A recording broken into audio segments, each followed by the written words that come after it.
तरह का व्यक्ति अपना सकता है। एक ऐसा बिजनेस मॉडल जिसमें ना कोई इन्वेस्टमेंट है और ना ही कोई प्लेसमेंट।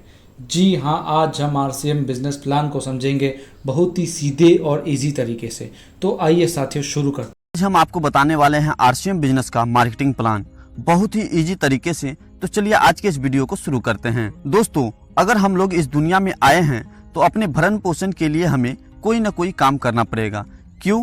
क्योंकि काम करने से ही हम लोगों को पैसा मिलेगा और पैसा मिलेगा तो ही हम उसे खर्च कर पाएंगे अपने जरूरतमंद सामान के ऊपर। और ये जरूरतमंद सामान हम लोग लाते कहाँ से हैं? तो अपने नजदीकी बाजार से। दोस्तों, जब हम लोग बाजार जाते हैं कोई सामान लेने तो वहाँ हम लोग एक कस्टमर होते हैं और हम कस्टमर जो भी सामान लाते हैं वो लाते हैं किसी न किसी रिटेलर के पास से। तो क्या दोस्तों ये रिटेलर कोई भी सामान अपने घर में बनाता है?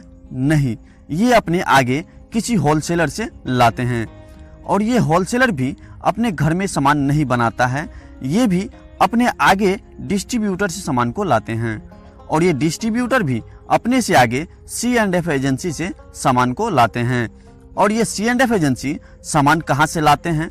तो ये लाते हैं फैक्ट्री से। तो दोस्तों, ये है एक प्रोडक्ट सप्लाई चेन जिसके माध्यम से कोई भी सामान फैक्ट्री से हम कस्टमर तक पहुंचता है। इसे ट्रेडिशनल मार्केटिंग भी कहा जाता है क्योंकि ये सदियों से चला आ रहा है। दोस्तों, अगर हम इसमें गौर करें तो फैक्ट्री में कोई सामान 50% में बन रही है तो क्या वो हम कस्टमर तक आते आते 50% की रहेगी? जी नहीं, उस सामान की कीमत 2 गुनी या उससे ज्यादा भी हो सकती है। क्यों? क्योंकि फैक्ट्री और कस्टमर के बीच जो बिचौलिए बैठे हैं ये भी अपना 10% प्रॉफिट लेते हैं। और उसके बाद कंपनी अपने प्रोडक्ट के विज्ञापन में भी बड़े बड़े सेलिब्रिटी को 10% का प्रॉफिट देती है। और उसके बाद भी ये जो बिचौलिए हैं अपनी लालच के लिए कंपनी की सामानों में फेरबदल यानी मिलावट भी करते हैं। यानी हम कस्टमर तक कोई भी सामान महंगा भी आता है और शुद्धता की कोई गारंटी नहीं होता। इसलिए इस सिस्टम में परिवर्तन किया गया। इसमें ये देखा गया कि इस प्रोडक्ट सप्लाई चेन में सबसे महत्वपूर्ण कौन है? तो इसमें सबसे महत्वपूर्ण है कस्टमर और फैक्ट्री। क्योंकि अगर फैक्ट्री में कोई सामान बनता है तो उसका इस्तेमाल कौन करेगा? कस्टमर, न कि ये बिचौलिए। और यदि कस्टमर को कोई सामान चाहिए तो कौन देगा? फैक्ट्री, न कि ये बिचौलिए। तो इसमें ये परिवर्तन किया गया कि बिचौलियों को इसमें से हटा दिया गया।